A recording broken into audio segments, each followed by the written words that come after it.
Hello and welcome to Chetan Bharat learning.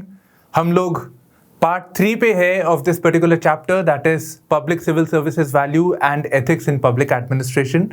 तो हमने अब तक ये कुछ टॉपिक्स कवर कर लिए हैं, राइट? तो आपको पता है हमने डे 1 में हमने पब्लिक सिविल सर्विसेज वैल्यूज को कवर किया था। Next we did laws, rules and regulations, ethical guidance in public administration. ठीक है, पहले वाले में वैल्यूज था, दूसरे में ethical guidance. Now moving forward, ये वाला जो नेक्स्ट पार्ट है that is ethical issues in international relations and issues in international funding, फिर कॉर्पोरेट गवर्नेंस। ठीक है, ये वाला जो पार्ट है ये काफ़ी लेंदी है। सो ये जो when this will go live we will be on lecture 5। ठीक है, so we are on lecture 5। So what we are doing is we will complete till this portion. ठीक है, आज जो पार्ट 1 है लेक्चर 5 का, हम लोग ethical issues in international relations and funding उस पर्सपेक्टिव को देख लेंगे। नेक्स्ट सेशन में हम लोग corporate governance, medical ethics, media ethics, sport ethics and NGO के पर्सपेक्टिव्स को देख लेंगे। एंड बाय द वे, ये जो आप यहाँ पे जो लिटरेचर देख रहे हैं यहाँ पे, this is all the syllabus of UPSC civil services. ठीक है, वो यूपीएससी का सिलेबस यहीं तक था, यहाँ पे जाके खत्म हो जाता है कॉर्पोरेट गवर्नेंस तक इस चैप्टर के लिए, that is public civil service values and ethics in public administration. तो अब हम लोग थोड़ा और आगे जाएंगे। ठीक है, हम थोड़ा और बढ़ेंगे इसके आगे। तो medical ethics, media ethics, sports ethics, given कि यूपीएससी दो प्लेटफॉर्म्स को, दो सेक्टर्स को कंबाइन कर देता है, sports and ethics, media and ethics, paid news, fake news issues चल रहे हैं। सो इट्स इम्पॉर्टेंट कि हम लोग इन इश्यूज पे फोकस करें, ज़्यादा फोकस करें। ठीक है, so that is why will be focusing on this, नहीं तो सेशन बहुत लंबा हो जाता। ठीक है, so now will be looking at ethical issues in international relations and issues in funding. तो पूरा इंटरनेशनल पर्सपेक्टिव से वो आपको एक मॉड्यूल में यहाँ मिल जाएगा, लेक्चर 5 पार्ट 1, और बाकी आपका corporate governance and other things will be covered. Okay, yeah, so you can see this, we'll be covering the same things over here. Now moving forward, ethical issues in international relations. हाँ जी, ethical issues क्या है? अभी हमने देखा था कि ethical issues for a human being as an individual, ethical issues in public life. ठीक है, ethical issues basically to decide what is right, what is wrong based on the values. Now countries also have to take decisions. Countries को अपनी अपनी decisions लेनी पड़ती है, कुछ कुछ प्रॉब्लम्स होती है, कुछ कुछ डायलेमास होते हैं कंट्रीज़ के लिए भी, where they have to take a stand. और हो सकता है कि there is a moral perspective over here. So just like individuals, just like public servants, ethical guidance is there for the countries also. Countries जिसे हम nation states भी कह देते हैं, कभी कभी हम लोग उसको एक्टर्स भी कह देते हैं। ठीक है, so just like an individual, just like a company, just like anything, the ethics component is also there for countries. अब यहाँ पे हमारी कैसी अप्रोच रहेगी, I will share you the various examples और फिर हम यूपीएससी के पर्सपेक्टिव से इसको देखेंगे। अब इससे पहले जस्ट एक रैंडमली आपको सोचिए कुछ एथिकल इश्यूज जो अभी चल रहे हैं इंटरनेशनल रिलेशंस के अंदर, जहाँ India is in a bit of a dilemma. I'll give you one example at this present moment. I really want you to think, so if possible you can pause the video. ठीक है, I'll give you one example over here. So one issue is, for instance, we have this issue present day, Afghanistan जो है आपका, तो अफगानिस्तान में तालिबान आ गया है। ठीक है, so Taliban is there. Taliban is a militant organization. militant organization है जिसने अफगानिस्तान में काबू कर लिया है, कब्जा कर लिया है। सो इससे पहले भी 2001 में भी दे नेवर रिकॉग्नाइज, वो कहते थे कि हम इसको लेजिटिमेट गवर्नमेंट नहीं मानते, हम इसको रिकॉग्नाइज नहीं करेंगे। बट जब ये यूएसए थी अफगानिस्तान के अंदर, इंडिया ने काफ़ी सारे इन्वेस्टमेंट्स कर रखे थे, इंडिया के काफ़ी सारे इंटरेस्ट थे अफगानिस्तान के अंदर। ठीक है, तो थे काफ़ी सारा कुछ चल रहा था वहाँ पे। सो वहाँ पे एक डेमोक्रेटिकली इलेक्टेड गवर्नमेंट भी थी, पर अब तालिबान आ गया है एंड वापस back to square one. Should India negotiate and discuss with Taliban? उसको तो रिकॉग्नाइज नहीं करते थे। Now India is in a bit of a fix, करना चाहिए या नहीं करना चाहिए। India is going ahead with it, as far as the signals go, India is negotiating and engaging with Taliban, basically accepting a reality.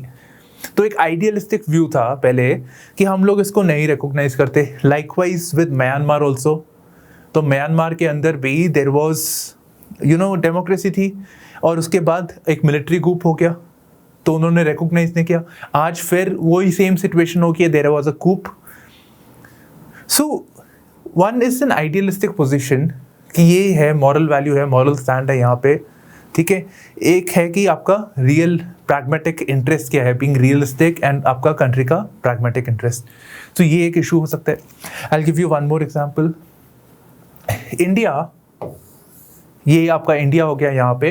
तो श्रीलंका, तो Sri Lanka is very strategically located for India, and India के लिए बहुत important है कि वो श्रीलंका के साथ अच्छे रिलेशंस करे. But Sri Lanka is accused of human right violation. वहाँ पे एक सिविल वॉर हुआ था where they attacked the Tamil population और बहुत एट्रोसिटीज़ करी थी वहाँ पे, ठीक है. You can check on the net, unspeakable things had been done. तो एट्रोसिटीज़ करी थी. So Sri Lanka is accused of human rights violation, ठीक है. वो ह्यूमन राइट्स वायलेशन के लिए अक्यूज्ड है and it is being heard in UN, जहाँ पे इंडिया को वोट करना पड़ता है. अब इंडिया के लिए एथिकल डायलेमा है कि पता है यहाँ पे गलत हुआ है. अब इंडिया अगर श्रीलंका के अगेंस्ट वोट करता है तो इंडिया और श्रीलंका के रिलेशंस खराब होते हैं. So India has to take a stand, ठीक है. एक मल्टीलैटरल फोरम पे, वर्ल्ड फोरम पे India has to take a stand over here. So this complicates the situation. एक मॉरल इशू, एक एथिकल इशू आ गया यहाँ पे. क्या करे, कंट्री का बेटरमेंट देखे, प्रैग्मेटिक व्यू लेके, या आइडियलिस्टिक व्यू देखे यहाँ पे, ठीक है. Likewise we have one more issue over here. तो एक्चुअली काफ़ी सारे इशू है, we can just go on and वो एंडलेसली चलता रहेगा यहाँ पे. तो ये एक एविडेंट था हमारे लिए कि हम क्या देखें यहाँ पे, जैसे तालिबान, श्रीलंका, ये चलते रहते हैं. लाइकवाइज इसराइल और पैलेस्टाइन के इशू में भी चल रहा है. Israel is accused of human right violation, UN has to vote, but India और इसराइल के रिलेशंस अच्छे हैं. तो बहुत सारे हमारे पास चीज़ें हम आगे आगे देखते रहेंगे. Okay, so some I told you that first we will look at certain issues, फिर हम डेफिनेशन देखेंगे ताकि हम एक आंसर अटेम्प्ट कर पाए, ठीक है. तो पहले हम कुछ इशूज देख लेते हैं यहाँ पे.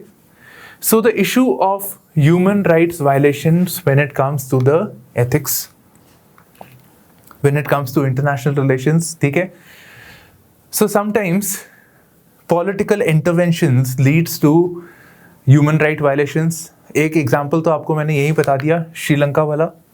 इनफैक्ट जब हम अफगानिस्तान के भी देखते हैं, अफगानिस्तान वाला issue, when the war had taken place, the US war on terror, जो ओसामा बिन लादेन को मारने के लिए था, ठीक है, बिकॉज अफगानिस्तान से ट्विन टावर अटैक्स हुआ था. तो उस रेफरेंस में भी एक वॉर हुआ, दे वर फाइटिंग द टेररिस्ट, एक पॉलिटिकल इंटरवेंशन हुआ, बट उसकी वजह से lot of destruction had taken place and human right violation also took place. Likewise in the country of Syria, तो सीरिया में भी जो ये इस्लामिक स्टेट मूवमेंट शुरू हो गया एंड देन बॉम्बिंग हुआ है, there again lot of human right violation has taken place. So political interventions frequently lead to human rights violation. And here again, sometimes terrorist, sometimes एक तो direct action हो गया, कभी कभी indirectly also the terrorist groups are used to deal with the issue of आपके जो दूसरे groups है, मतलब देयर आर सर्टेन कैंप्स कि ये हमारे फेवर में है, ये रेवोल्यूशनरीज है, ये हमारे फेवर में है, ये हमारे अगेंस्ट है. तो एक ऐसी भी अप्रोच रहती है. So states sometimes use terrorism as a tool of its foreign policy. तो जब वो tool as foreign policy use करते हैं, then again it leads to human rights violation. तो यहाँ पे एक इशू हो जाता है. एंड बियॉन्ड दिस एक बहुत बड़ा इंपॉर्टेंट इशू है इंडिया के पर्सपेक्टिव से भी, द रेफ्यूजी इशू. अब जहाँ पे भी ये वायलेंस हुआ, ठीक है, जहाँ पे भी एट्रोसिटीज़ हुई है, B it in Syria, B it in Afghanistan या Sri Lanka, as a result of this there is a political instability, there is a human right violation has taken place. So people move out of their territories, अपने country छोड़ देते हैं और दूसरे की country में रहते हैं as stateless people. So these are known as refugees. ठीक है, तो ये रेफ्यूजी होता है यहाँ पे. अभी बहुत फेमस हुआ था जब ये सीरिया वाला इशू हुआ था. So there was this migration crisis जिसका नाम दे दिया था. तो सीरिया से they were moving towards the European countries. And the European countries obviously वो दूसरी पॉपुलेशन आ रही है, it will put a burden on their country, उनका डेमोग्राफिक चेंज हो जाएगा, demography of European countries, so they were not in favour. आज भी तो बातें करते हैं, अगर वैसे भी देख लो कि ये आउटसाइडर आ रहा है, ये इनसाइडर है, ये बाहर से आ रहा है, son of the soil theory, right. तो ये प्रॉब्लम्स और बढ़ा देता है। So this is an ethical issue. अब एथिकल इशू ऐसे है कि रेफ्यूजी है जो पीड़ित था, ठीक है, जो उसको अफेक्टेड है, अब एक ऑब्लिगेशन तो बनता है कि आप उसको अकोमोडेट करो अपनी कंट्री में, but at the same time the local population may not want it, it will put a pressure on the resources also. अब हमारी कंट्री में रोहिंग्याज है एक population, Rohingya is coming from Myanmar. Myanmar में पीड़ित Bengali population है जिनको बोलते हैं रोहिंग्या, ठीक है, तो वो पीड़ित है, वो अफेक्टेड है, and they are coming into our country and they are Muslim population. So the people, there are the very significant group जो which is not in favor of the Rohingya population, Rohingya settlements, कभी कभी attacks भी हो जाते हैं। And India का भी एक प्योरली इसके लिए पॉलिसी नहीं है कि उसको कैसे अकोमोडेट करेंगे। अब यहाँ पे आए हैं आपकी कंट्री में, तो एक एथिकल ऑब्लिगेशन होता है to accommodate them, but then the local population is not very comfortable with it. हो सकता है कि इनकी वजह से मिलिटेंसी भी बढ़ जाए हमारी कंट्री में, ऐसा भी होता है। तो आप अगर देखेंगे रोहिंग्या के कुछ सेक्शंस है विच वर एंगेज्ड इन मिलिटेंसी, बाद में हो सकता है कि ज़्यादा असर्टिव हो जाए, आज तो हाथ जोड़ के बैठे, बाद में जाके और असर्टिव हो जाए। So this may create certain crisis, certain problems, right. So when it comes to this particular issue आपका एथिक्स के पॉइंट ऑफ व्यू से, तो आप यहाँ पे देख सकते हैं कैसे कैसे एक country deals with the ethical dilemmas, कि कौन सा एक्शन सही है, कौन सा गलत है, based on the values. Okay, next is climate change. तो क्लाइमेट चेंज का हो रहा है, और अभी ये भी होगा कुछ टाइम में, COP26 होने वाला है, ठीक है। क्लाइमेट चेंज टॉक्स हर साल होती है एक्चुअली, तो सालाना चलती रहती है क्लाइमेट चेंज टॉक्स। तो क्या है क्लाइमेट चेंज? क्लाइमेट चेंज, पहली बात तो it has happened because of pollution that is taking place, ठीक है। तो कंट्रीज ने पोल्यूट किया, पहले इंडस्ट्रियल कंट्रीज, अभी डेवलपिंग कंट्रीज, दोनों ही कर रहे हैं एक्चुअली। तो पोल्यूशन जा रहा है एनवायरनमेंट के अंदर, एनवायरनमेंट के अंदर जा रहा है, राइट। तो उससे ग्लोबल टेम्परेचर बढ़ रहा है, पोल्यूशन की वजह से global temperature is increasing, you know the science by now I guess, ठीक है। सो उससे टेम्परेचर बढ़ रहा है। Now this raises certain questions. पहली बात, ये जो इन्वायरमेंट हो गया दैट इज अ कॉमन, वो एक कंट्री का तो है नहीं कि भाई ये इंडिया का इन्वायरमेंट है, ये चाइना का इन्वायरमेंट है, या पोल्यूशन, वो तो बाउंड्रीज थोड़ी देखती है, तो इन्वायरमेंट तो सबके लिए इफेक्ट होता है। So here there is a common responsibility, there should be ideally a common responsibility for all countries, ठीक है। बट इंडिया एक स्टैंड लेता है कि जो क्लाइमेट चेंज की जो सोल्यूशन होनी चाहिए, definitely there should be a common solution, right, but there should be a differentiated responsibility. भाई इंडिया तो was a less developed country, ये जो पोल्यूशन हुई है स्टार्टेड विद द इंडस्ट्रियलाइजेशन, ठीक है। इंडस्ट्रियल रेवोल्यूशन जब ब्रिटेन के अंदर आया, फिर अमेरिका में आया, उन लोगों ने पोल्यूशन करके they have become industrialised, and then moving forward technology भी आ गई है। सो अब ये कंट्रीज बोले, these countries who have been the beneficiary, right, जिनकी वजह से पोल्यूशन एक्चुअली बहुत तेज बढ़ा है, they saying that countries like India, ठीक है, India is one of the highest polluters, ठीक है, 3rd या 4th हाईएस्ट पोल्यूटर है alongside China.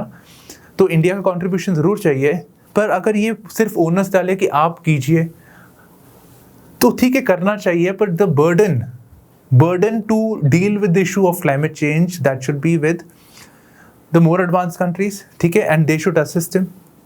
So this is again an ethical issue. और अगर वैसे भी देखना हो तो ethical issue when it comes कि डेवलपमेंट को प्रायोरिटाइज करे, या मतलब इकोनॉमिक ग्रोथ के लिए पावर, एनर्जी, रिसोर्सेज चाहिए, ठीक है, हम उसको प्रायोरिटाइज करें, या फिर हम इन्वायरमेंट या क्लाइमेट चेंज को प्रायोरिटाइज करें, ये भी होता है। अब जहाँ पे पॉवर्टी, ये थर्ड वर्ल्ड कंट्रीज का जो प्रॉब्लम नहीं है, उनके लिए ईजी सोल्यूशन है, तो रिलेटिवली ईजी सोल्यूशन है, but for a country like India which has to feed population, create employment, ये बहुत सीरियस इशू है, ठीक है। So there is number of ethical issues over here.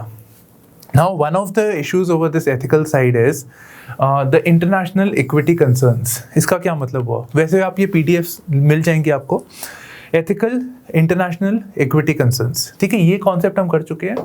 Issue of common but differentiated responsibility. Equity का मतलब यहाँ पे ये है that there are certain countries, जैसे कि स्मॉल आइलैंड कंट्रीज हो गई. अब पोल्यूशन हुआ है, पोल्यूशन से वार्मिंग हो गया तो फिर ये जो आइस है आपकी आर्कटिक हो गए, वो मेल्ट हो रहे हैं. तो मेल्ट होने से सी लेवल राइज हो रहा है ना. तो उसकी वजह से देयर आर स्मॉल कंट्रीज जिनका एक्चुअली कोई रोल नहीं था पोल्यूशन करने में. ठीक है, मार्शल आइलैंड्स ने क्या कर देना है, जो इतना सारा ग्लोबल क्लाइमेट चेंज हो रहा है उसने कुछ नहीं, छोटे छोटे आइलैंड्स है. मैप पे देखना, प्रीलिम्स में काम आती है सब चीज़ें. ठीक है, तो ये आइलैंड्स हो गए, या फिर हमारे जो बाकी एरियाज भी हो गए. So they will get flooded as a result of this. उनकी लोगों को प्रॉब्लम होगा. और सिर्फ फ्लडिंग नहीं होती, changes in the weather patterns, untimely cyclones हो रहे हैं. अब इंडिया के केस में भी देख लो तो we see normally cyclones should take place from the eastern coast, पर अब वेस्टर्न कोस्ट में भी आ रहे हैं, अरेबियन सी वाले से. क्यों हो रहा है, सडनली कैसे हो गया? This can be explained bye climate change. ठीक है, एक्सपर्ट्स कहते हैं कि क्लाइमेट चेंज की वजह से हो रहा है. तो एक चीज़ ये है. Now there are certain people, वो कहते हैं कि ये तो सब ऐसे ही है, इसमें कोई मतलब ही नहीं है, क्लाइमेट चेंज ऐसी कोई चीज़ होती ही नहीं है. Former president of United States Donald Trump was of this view. ठीक है, so there are certain climate sceptics who do not believe in the science behind the climate change. तो ये कुछ एथिकल इश्यूज हैं when it comes to these things. अच्छा, एक चीज़, if you look at the past year papers, दो या तीन ही क्वेश्चंस आए हैं on ethics and international relations. बहुत थीम बेस्ड है आपका एथिक्स का पेपर. सो अभी तक तो जनरल क्वेश्चन आए हैं, like what is the significance of ethics in international relations, और what do you understand by this. ठीक है, तो इस पॉइंट ऑफ व्यू से क्वेश्चन आया, बहुत ओवरव्यू टाइप का क्वेश्चन आया, तो उसमें तो आपको इजी हो जाता है. बट लेट्स से अगर ऐसा एक evolving theme of the ethics paper हम देख ले कि थीमेटिक क्वेश्चन पूछने लग जाए, जैसे आपने देखा होगा, हमने ये role of media in ethics, corporate governance तो था सिलेबस के अंदर, but medical ethics, media ethics, sports ethics, because we anticipate कि ऐसे क्वेश्चंस आ सकते हैं. ठीक है, तो वी एंटिसिपेट, हमें कंसर्न है यहाँ पे, सो दैट प्रिपरेशन थोड़ी और अच्छी हो जाए, थोड़ी फुल प्रूफ हो जाए. ठीक है, that is the idea of it. So that's why I am elaborating this a bit more. Had it been any other exam, शायद नहीं करना था, but because of this, and I'm telling you this because I want you to prepare from this perspective also. So ethics in international relations, but point of view of climate change. ठीक है, तो उन lines पे I want you to work. Likewise for refugee issue also. तो refugee issue में वैसे it will come under the GS2. ठीक है, GS2 international relations, वो GS1 society, तो उसमें ज़्यादा आ जाता है actually. तो refugee issue में again one more thing to be noted in our country is we as CET we do have accommodating lot of refugees, but even now we do not have a dedicated policy to deal with the refugee issue. ठीक है, हमारे पास कोई ऐसा white paper नहीं है कि refugees आते हैं तो कंट्री की गवर्नमेंट क्या करेगी, उसकी ऑब्लिगेशंस क्या रहेंगी, वो सब नहीं है. बट येस, हमारे कंट्री में रेफ्यूजीज आते रहते हैं टाइम टू टाइम, बट ये पॉलिसी नहीं है. तो इससे इंडिया को एक स्कोप मिल जाता है कि जैसे कोई पॉपुलेशन को मना करना है, किसी को हाँ करना है, वो एक फ्लेक्सिबिलिटी, एक स्ट्रैटेजिक बेनिफिट यहाँ पे मिल जाता है. ठीक है, so this is one theme जो एक्चुअली एथिक्स का नहीं है पार्ट, बट ये आ सकता है GS2 में specifically. GS2 is constitution, governance, IR, तो that is the most likely thing जहाँ पे आ सकता है. Things done for the vulnerable section, ऐसे. Okay, next is disarmament. ये तो सच्ची में लगता है क्या है ये, मतलब बिल्कुल अनएथिकल सा लगता है डिसआर्ममेंट. ठीक है, अब disarmament I am pretty sure जब आपने सुना होगा डिसआर्ममेंट तो न्यूक्लियर चीज़ पक्का दिमाग में आई होगी. You preparing for ethics, so obviously काफ़ी कुछ अब तक हो गया होगा. So disarmament, so nuclear proliferation treaty, disarmament, वो वाला एस्पेक्ट. अच्छा, डिसआर्ममेंट का बेसिक उसको छोड़ते हैं. डिसआर्ममेंट का बेसिक मतलब ये हो गया टू डिसआर्म. तो ये जो मिसाइल्स है, जो ये मिलिटराइजेशन हो रहा है, उसको कम करना. ठीक है, उसको कम करना यहाँ पे. अब सबसे ज़्यादा जो अनएथिकल टाइप लगता है, मतलब आपको भी लगा होगा जब आपने IR पढ़ा होगा, right? So one thing is about this non proliferation treaty and comprehensive test ban treaty, right? तो उसमें न्यूक्लियर टेस्टिंग करना है, उस पर कुछ लिमिट्स लगा रखी है, and non proliferation so basically means कि कुछ जो शुरू में जो 5 कंट्रीज ने न्यूक्लियर वेपन डेवलप कर लिया, ठीक है, टेस्टिंग कर ली, वो लेजिटिमेट है, उसके बाद और कोई नहीं कर सकता। तो India had an objection to it and this seems very very unethical.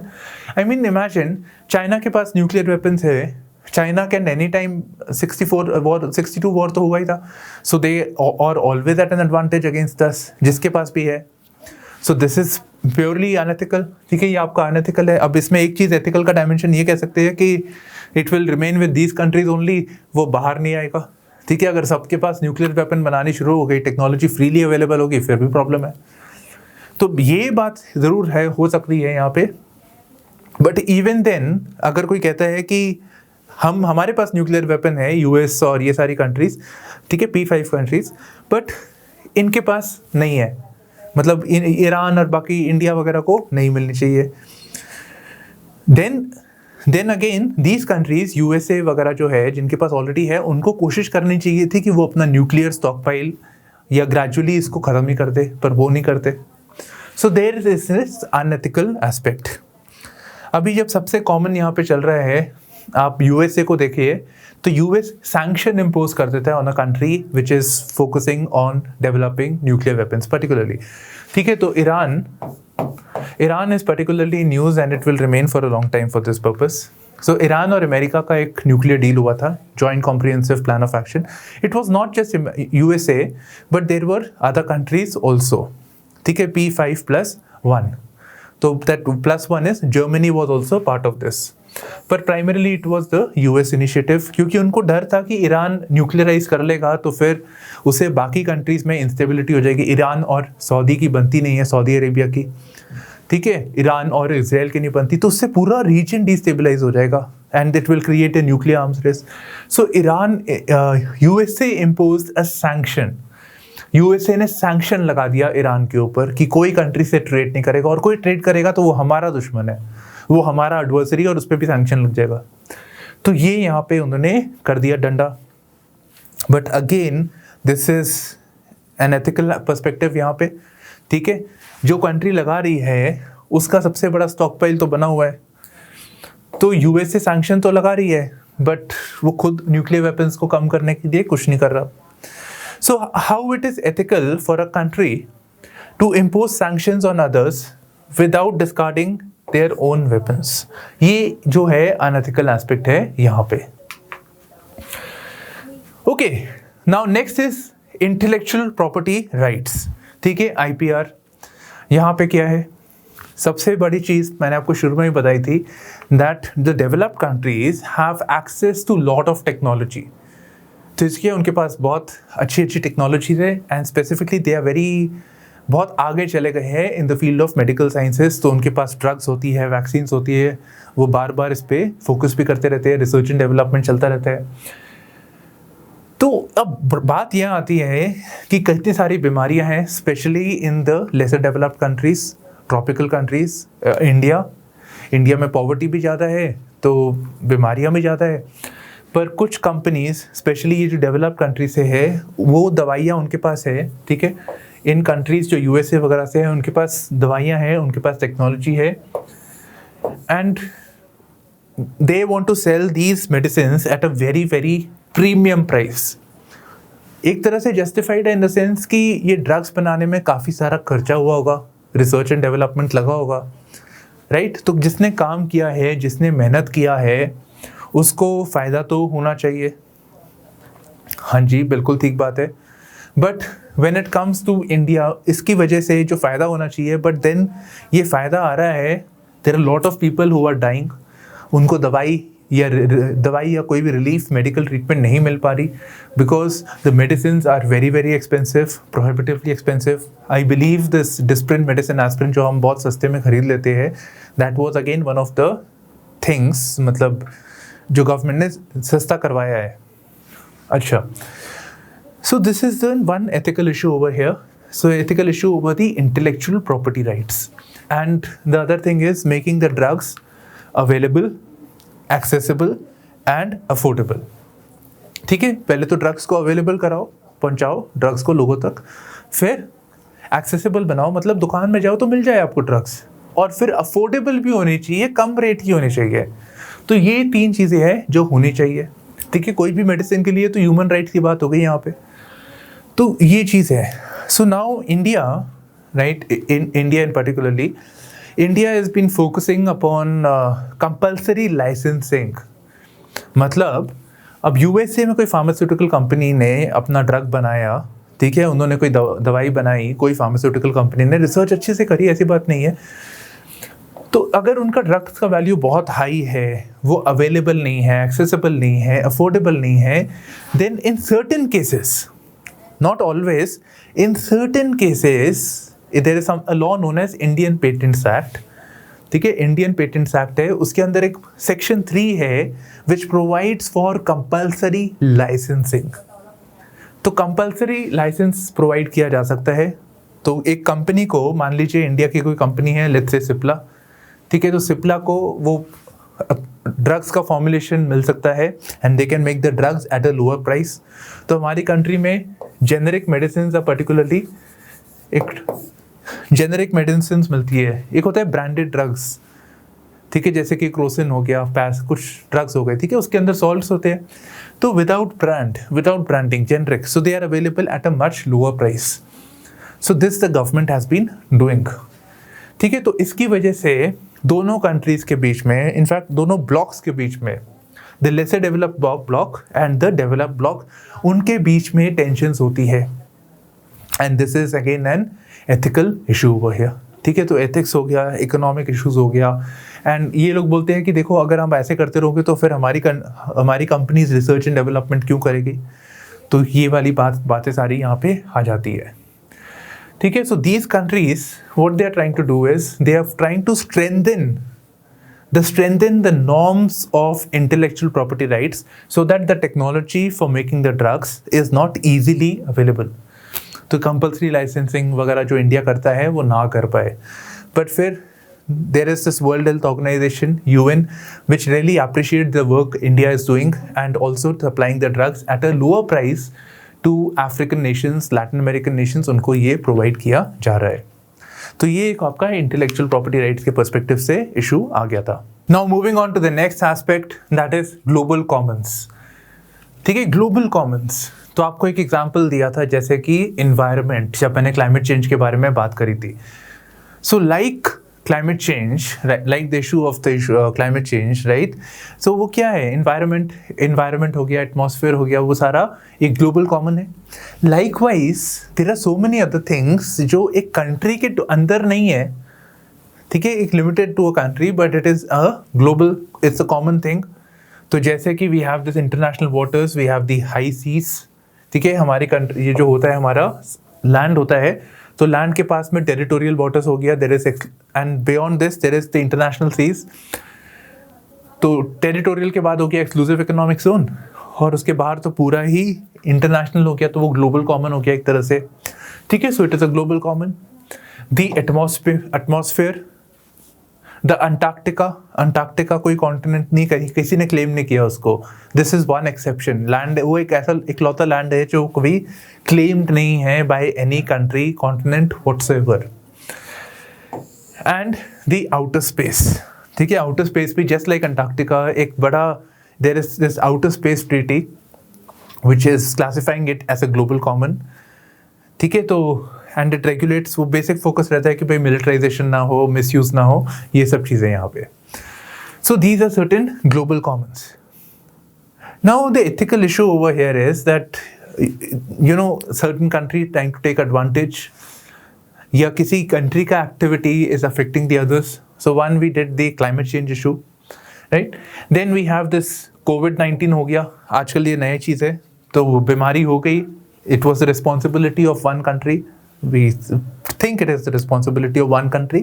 It originated from one country and then it spread across the world. तो pandemic बन गया. So now again the responsibility of putting accountability to that country. Green house gas emissions, governance and conservation of Arctic melt हो रहा है, countries क्या कर रही है इस डिफरेंस में, क्यों नहीं कुछ एक्शन लिया जा रहा, ये एक एथिकल पर्सपेक्टिव है, इन्वायरमेंट और इकोनॉमी, ठीक है। Governance and conservation of Arctic, overfishing activity बढ़ रही है, उससे बायोडाइवर्सिटी ऑफ द सी, उनका ecosystem ecology is getting affected, and why not just be limited to overfishing, why not talk about the issue of the oil spill हो गया, accumulation of plastic waste। अभी I believe there is some saying कि इतना plastic है ना, जो सारा plastic वो वेस्ट अल्टीमेटली सी में चला जाता है, तो वो इतना ज़्यादा हो गया है that it is comparable to the size of a continent, ठीक है।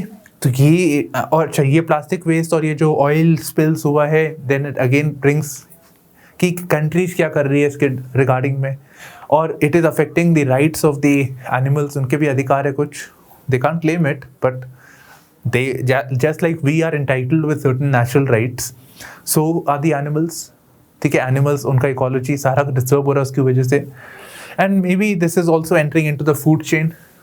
वो जो एनिमल्स कंज्यूम कर लेते हैं प्लास्टिक या फिर पेस्टिसाइड्स या कोई भी चीज़ है, ultimately it enters into the food chain, and वो bio accumulation and bio magnification से, मतलब उसका जो इफेक्ट होता है, जो छोटी सी चीज़ थी वो जैसे जैसे ट्रॉफिक लेवल पे ऊपर जाते हैं उसका इम्पैक्ट और ज़्यादा सिवियर हो जाता है।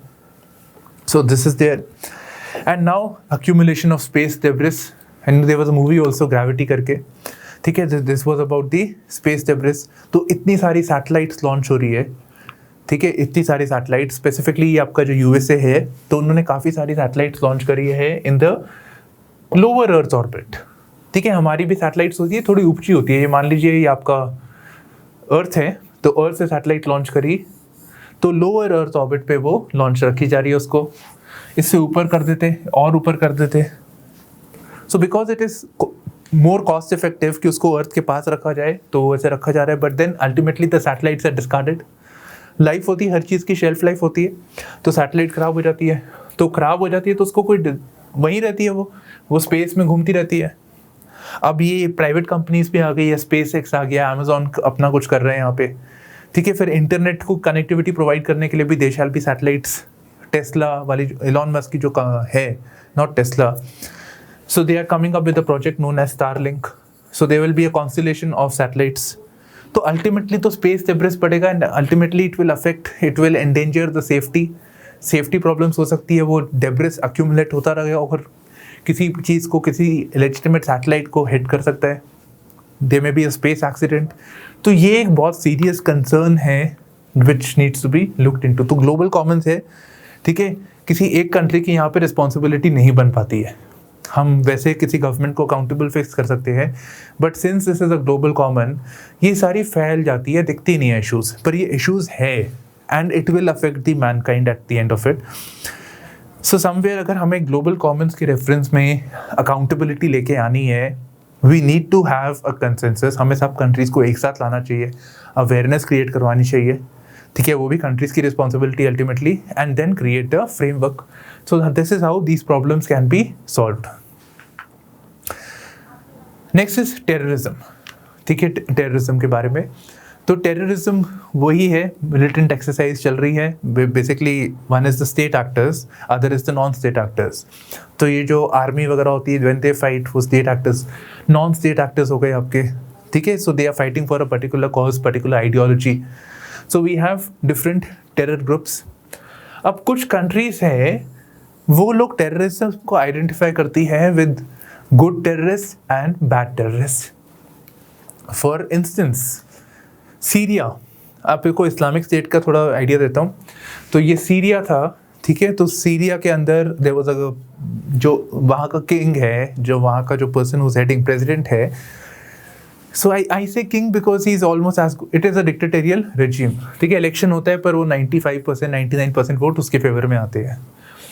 चलिए, तो यहाँ पे दे क्रिएटेड, ये आपकी गवर्नमेंट थी which was not pro USA.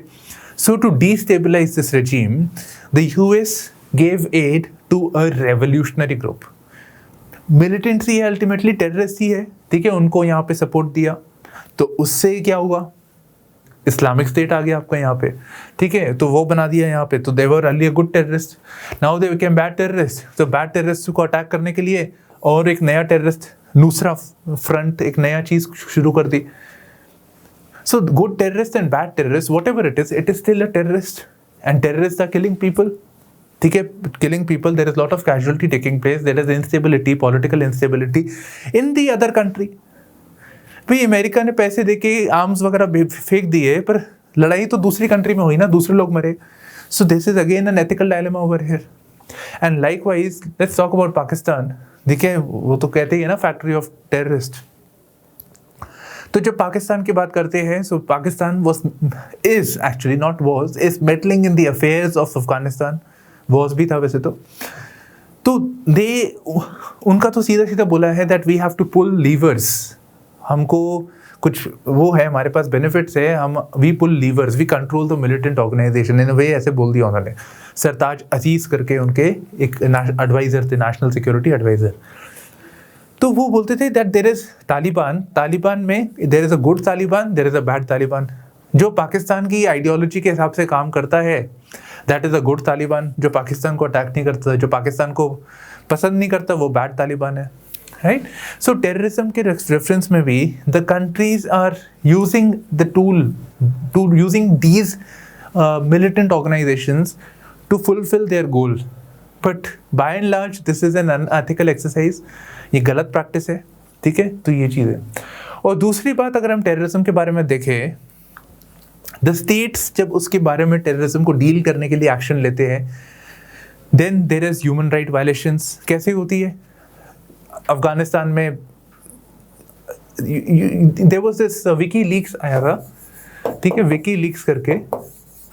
तो उसमें आया था कि काफ़ी सारे तो अनवारंटेड एक्शन लिए गए। तो यूएसए के ड्रोन्स घूमते रहते हैं और वो कोई बंदा दिखा, हाँ भाई मिलिटेंट हो सकते हैं, मिसाइल फायर, ठीक है। तो कितनी बार ऐसा हुआ है कि गलत व्यक्ति को उन्होंने शूट कर दिया, ठीक है। एक तो ये हो गया। कभी कभी भी जो बॉम्बिंग करते हैं, एयर स्ट्राइक्स करते हैं ऑन अनदर कंट्री, तो वो क्या हो रहा है, lot of non militant, non terrorist are being dying, civil population is being killed, ठीक है। वो भी गलत चीज़ है यहाँ पे। एंड कितनी बार there is also the defence forces of different countries have been found guilty, मानती नहीं है countries, but they have been found कि they have engaged in gross human right violations. जैसे श्रीलंकन आर्मी का रिकॉर्ड है, ठीक है, with reference to the LTT war, ठीक है, सिविल वॉर हुआ था। यहाँ पे यूएसए का है, US soldiers were alleged to have committed crimes epitomized by the My Lai massacre। Vietnam के नाम ही ऐसे होते हैं, नहीं वो थोड़े से माई लाई। अच्छा, सो नाउ कमिंग, ये सारे हमने इश्यूज देख लिए। अब हमने now coming to the main thing, what is the definition और what is this ethics in international relations. So just as ethics for a human being, ethics for a public servant, right? It is a set of values which decide कि भाई आप decide करते हो कि कौन सा सही है, कौन सा गलत है, and then you take the action. So likewise, international ethics is a set of universal values that governs the actions and behaviors of nation states, ठीक है। तो उनको actions को govern करता है, हमारे भी तो govern करता था, अब nations के भी होते हैं ethics के perspective से, ठीक है। अब इंडिया कहता है कि भाई हम, इंडिया का एक स्टैंड होता है कि वो इंटरनेशनल टेररिस्ट ऑर्गेनाइजेशन के साथ काम नहीं करेंगे। तो उनके लिए मतलब नहीं है कौन सा गुड टेररिस्ट है, बैड टेररिस्ट है। क्यों? India is affected by the militancy. उनको पता है इररिस्पेक्टिव, हमें ही काटेंगे, बाद में हमें ही तंग करेंगे लोग टेररिस्ट, ठीक है। So they know about it. तो हमारा एक स्टैंड है on the issue of terrorist. Likewise India को सॉफ्ट पावर भी कहा जाता है, ठीक है। There is one thing known as soft state, soft power, hard power, soft power, a value that is associated with the cultural power, civilizational power, ठीक है, soft power। तो हमारे कुछ ethical values है, हमारे कुछ attributes है जो ये define करते हैं। तो ये हो गया यहाँ पे international ethics। So these include, क्या क्या चीज़ें included है? These include protection of human rights, prohibition of genocide। genocide समझते हैं, riot हो गया किसी particular genocide मतलब एक पर्टिकुलर कम्युनिटी को टारगेट करके, normally it is a minority community, target करके फोकस ऑन एथनिक क्लिनजिंग, ये भाई खत्म कर दो उसको. So prohibition of genocide, prohibition of attack on civilians during the war हो रहा है तो एक प्रैक्टिस है, एक माना जाता है कि war is between the two militaries. India Pakistan का वॉर हो रहा है, we expected between the militaries, ये नहीं कि सिविल पॉपुलेशन को अटैक करना शुरू कर दो. अब जब वर्ल्ड वॉर 2 हुआ था, world war 2, this ethical practice was, war is never ethical but this ethical practice, तो ये they were striking the civil population of the democratic country, Germany, Nazi, ठीक है, वो ये कर रहे थे. सो अब अगर हम इंडिया के बारे में बात देखें, ठीक है, ये तो आपका हो गया, डेफिनेशन हो गया, पर अगर अब इंडिया के बारे में बात देखें, so we have certain ethical issues, जैसे I told you at the start of the lecture also. For example, how do we engage with Afghanistan issue. आप कैसे देखें, हमारा स्ट्रैटेजिक है पर हम लेजिटिमेट नहीं मानते तालिबान को. So how do we proceed forward, how do we deal with the issue of the Rohingya issue, कैसे मैनेज करें हम लोग.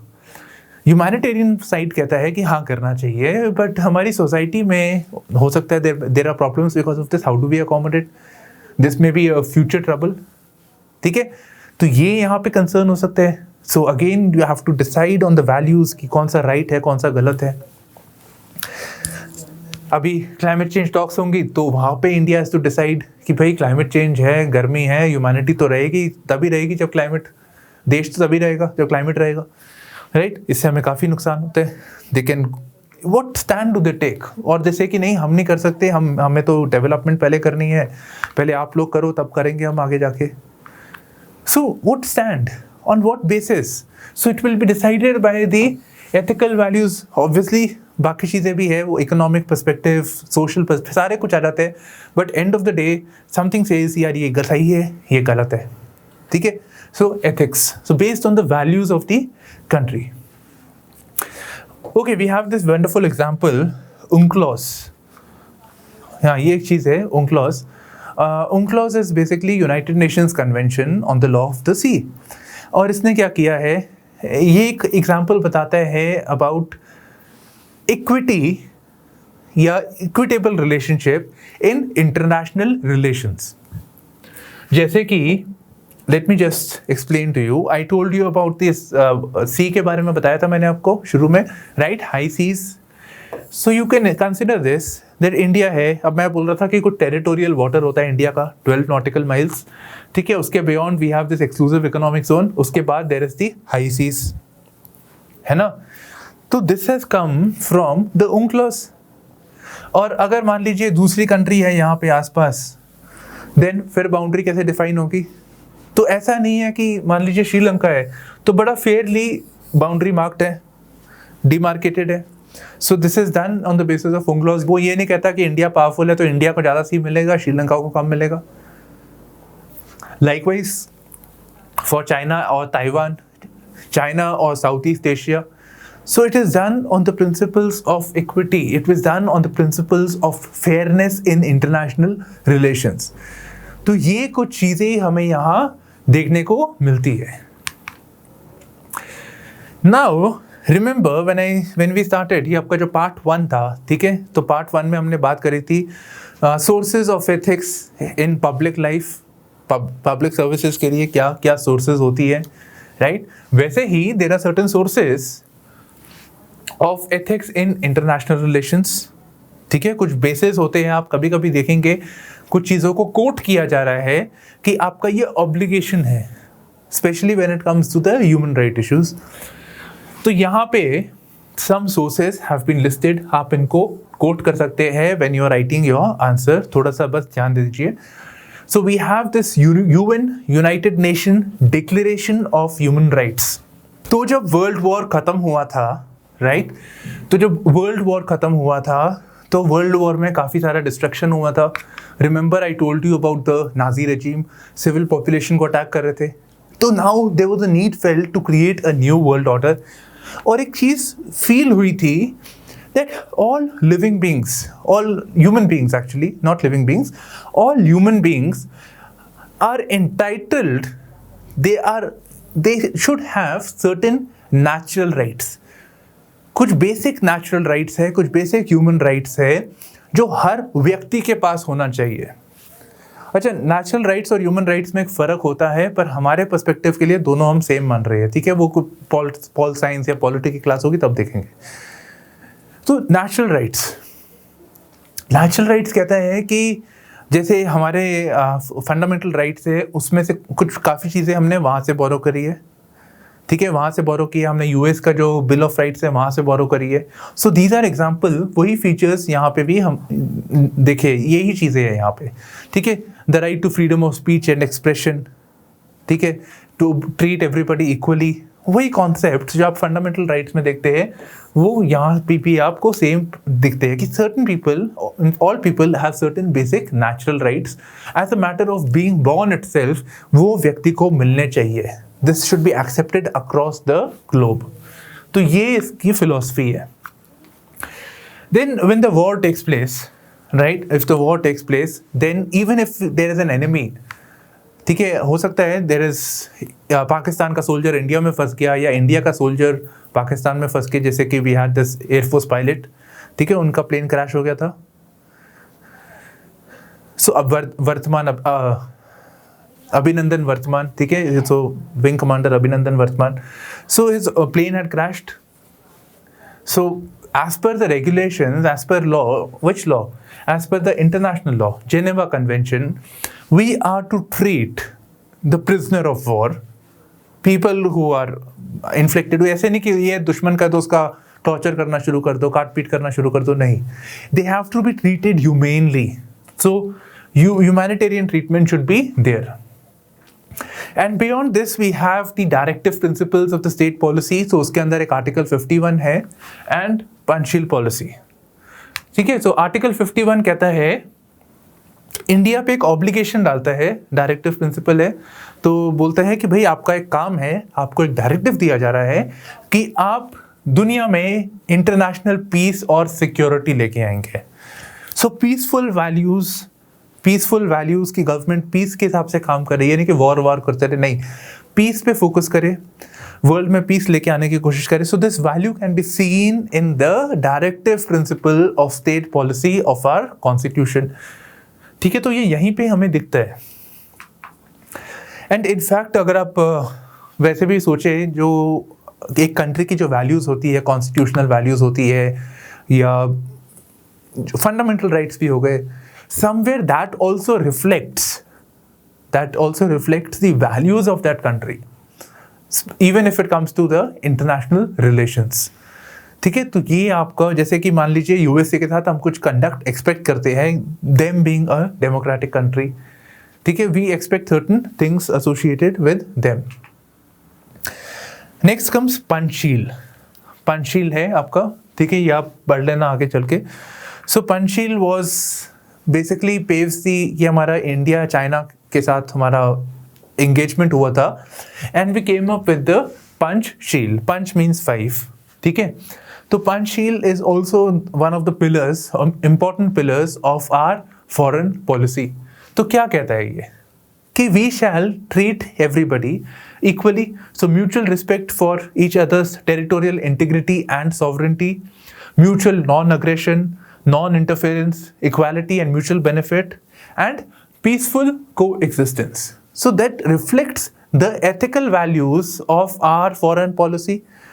यही है, मतलब कहीं ये नहीं लिखा हम वॉर करेंगे।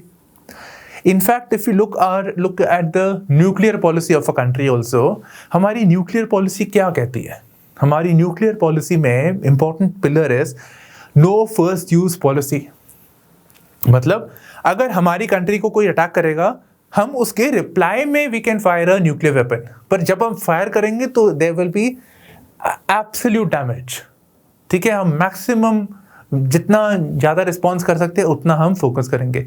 So no first use policy कहाँ से आई कि we are not the aggressor state. एक हमारा माइंडसेट है that we will not be the aggressor state but we will respond. हमारी जो आर्मी है that is more focused on being a deterrent, कि दूसरा हमें अटैक ना करे। So this again reflects our philosophy, our ethical values when it comes to international relations. Now, importance of ethics in international relations, ठीक है, हमने यहाँ पे define कर लिया हमने काफ़ी सारे इश्यूज देख लिए when it comes to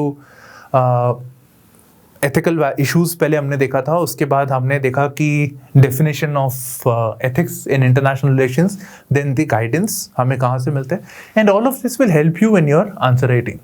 now moving forward to the next aspect, that is importance of ethics in international relationship. ठीक है, तो इंटरनेशनल रिलेशंस में एथिक्स का क्या इम्पोर्टेंस है. ठीक है, ये कुछ पॉइंट्स है, हम देख लेते हैं इसको. तो सबसे पहले तो लेजिटिमेसी. हम तालिबान को लेजिटिमेट नहीं मान रही कंट्री कि वो लेजिटिमेट नहीं, क्यों नहीं मान रहे. हम मानते हैं कि वो मिलिटेंट ऑर्गेनाइजेशन है, वो एथिकल नहीं है, वो वुमेन को इंक्लूसिव राइट्स नहीं देते हैं, वुमेन को नहीं मानते हैं.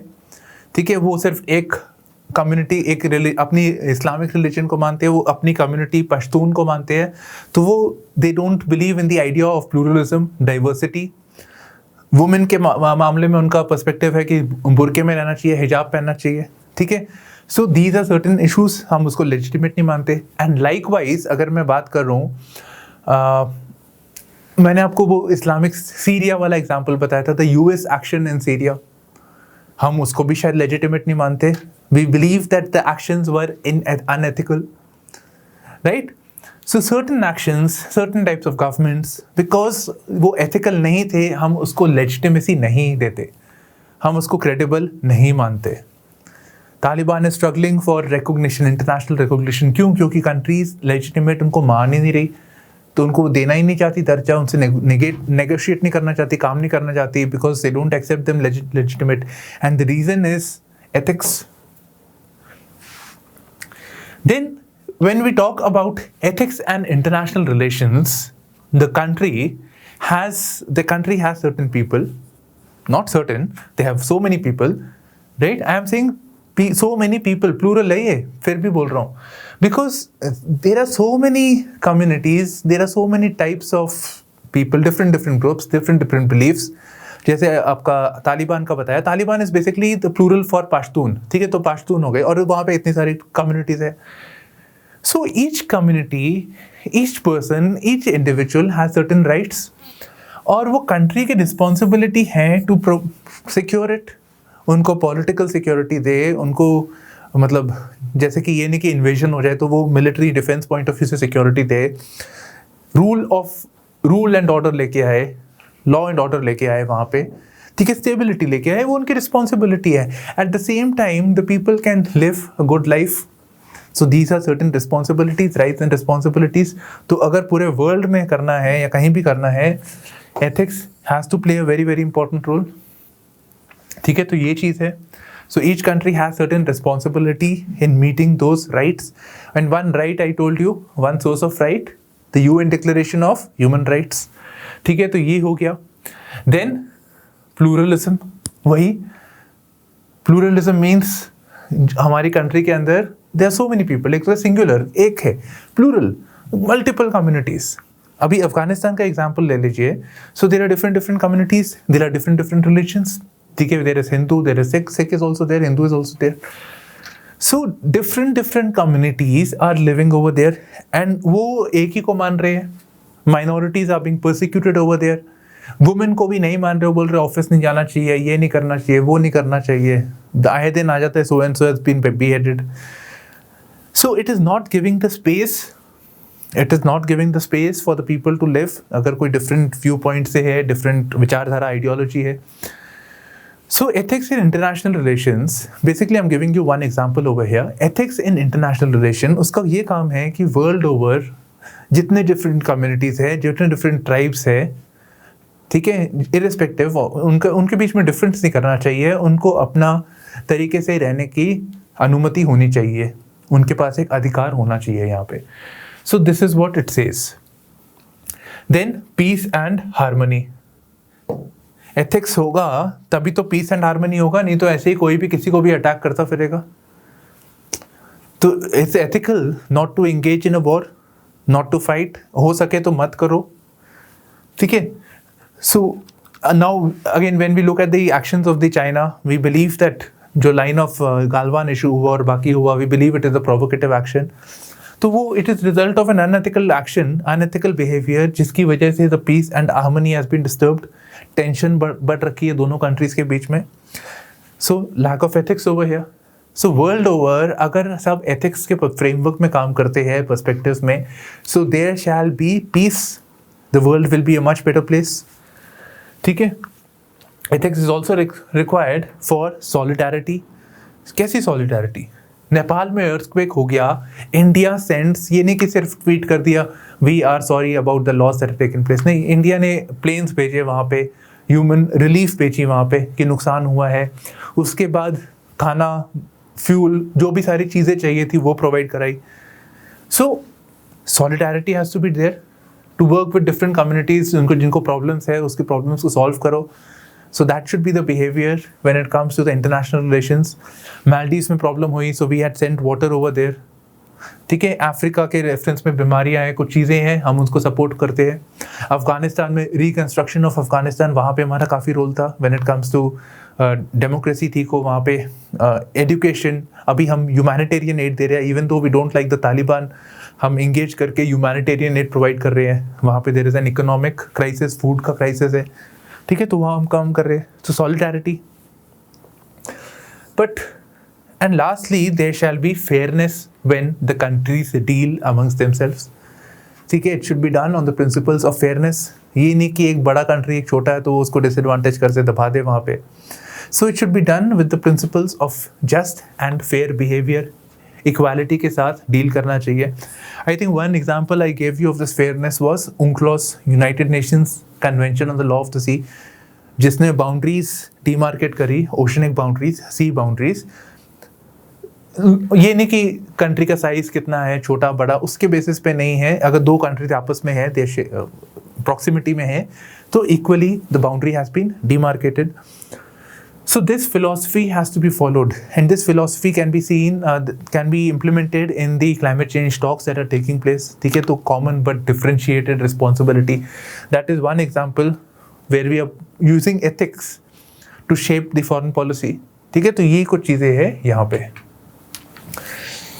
Now कभी कभी ethics को ज़्यादा ही हो जाता है और वो कुछ ज़्यादा की वजह से problems बढ़ जाती है. For instance, let's look at this thing. Let's look at the situation of USA and Iraq war. तो USA का क्या था?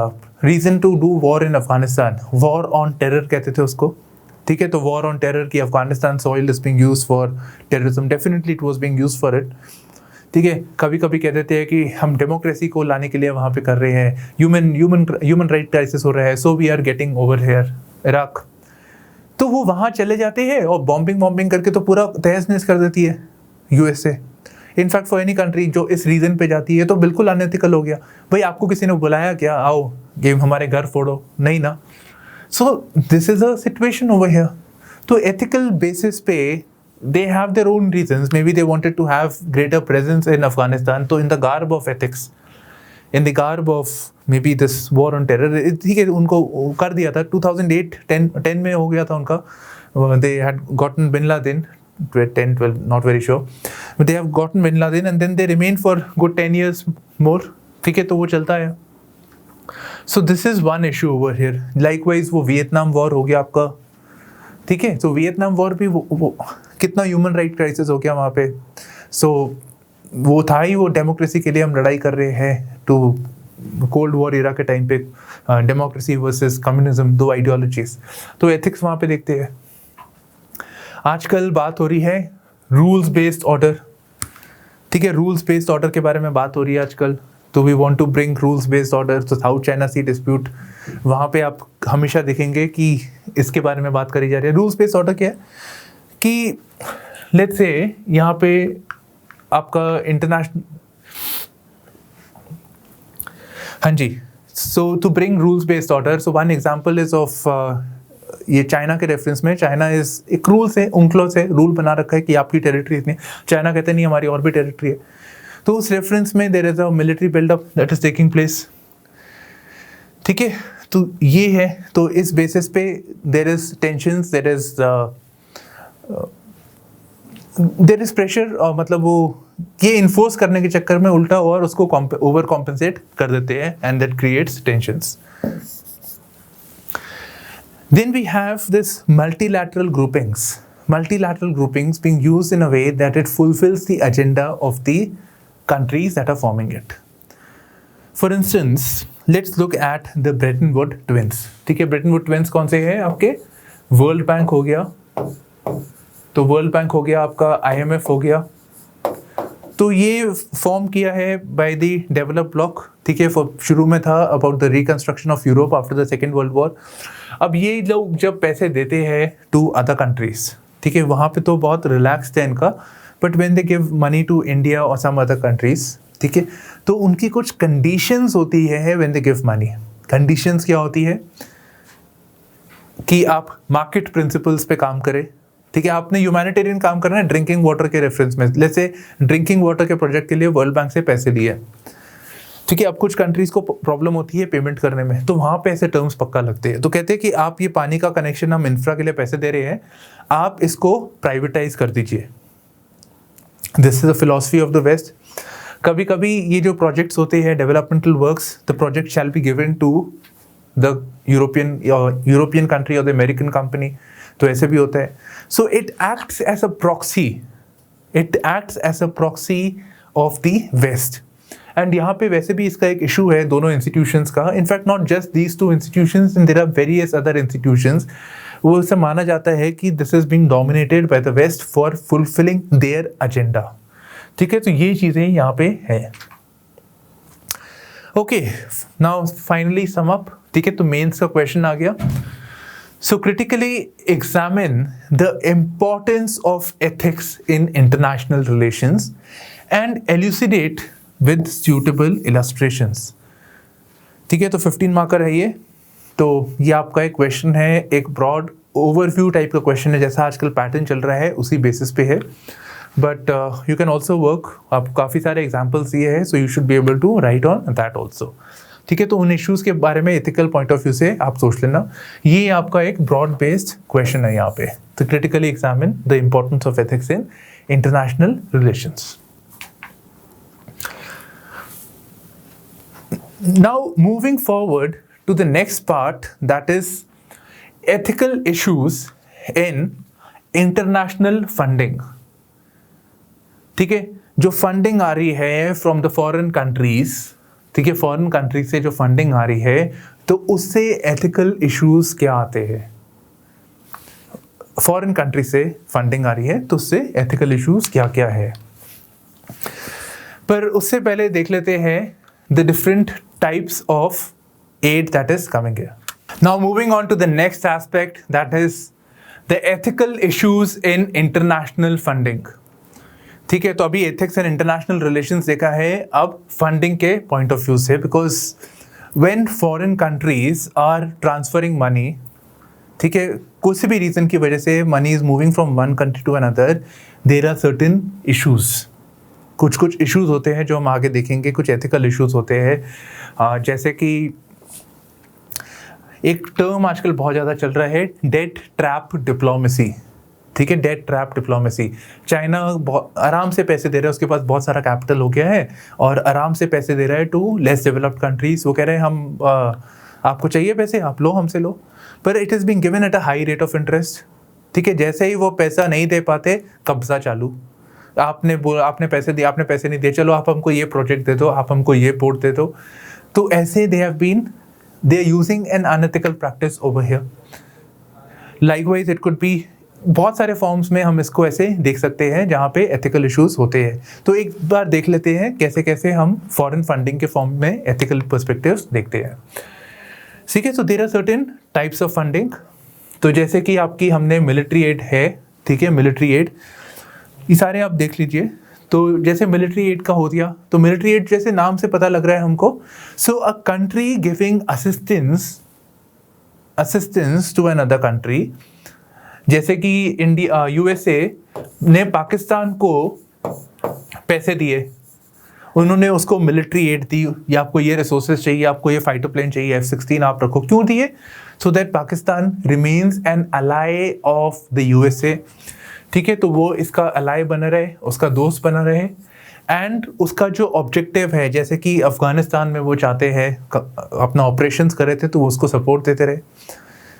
ठीक है। तो पर इस सिचुएशन में ऐसा ये होता है that it leads to instability, it leads to instability of the countries of the region. आप मिलिट्री एड क्यों दे रहे हो? क्योंकि there is some problem going on, वहाँ फाइटिंग होने वाला है, कुछ होने वाला है, something is anticipated. So this is the worst form of funding, worst form of international aid that is given. तो यहाँ पे ये है। अच्छा, आजकल चल रहा है USA is giving aid to Taiwan, military aid, ठीक है। तो ये यहाँ पे दे रहा है so that it acts as an effective deterrent against the Chinese side. तो चाइना और ताइवान में it is anticipated may be there may be a war, ठीक है, there is a military buildup taking place, so there may be a war like situation. तो ये यहाँ पे हो रहा है।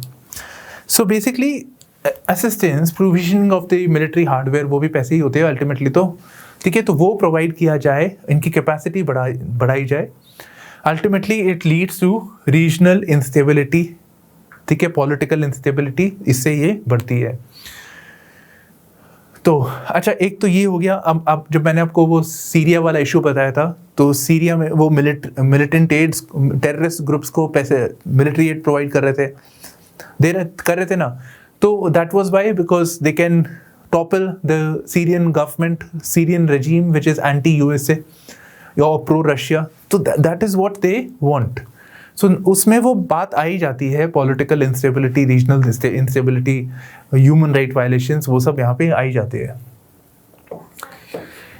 Technical assistance, स्पेशली ये जो डेवलप्ड कंट्रीज है, ये अच्छा है actually. Technical assistance where countries दूसरी कंट्रीज़ को कुछ टेक्निकल असिस्टेंस, कुछ technical know how support provide करते हैं। For example, let's say India is ahead in the field of digital communication, ठीक है, तो वो अफ्रीकन कंट्रीज़ में इन्वेस्ट करती है, ठीक है। So this is one way of doing things. तो इससे it will empower the other community, other country.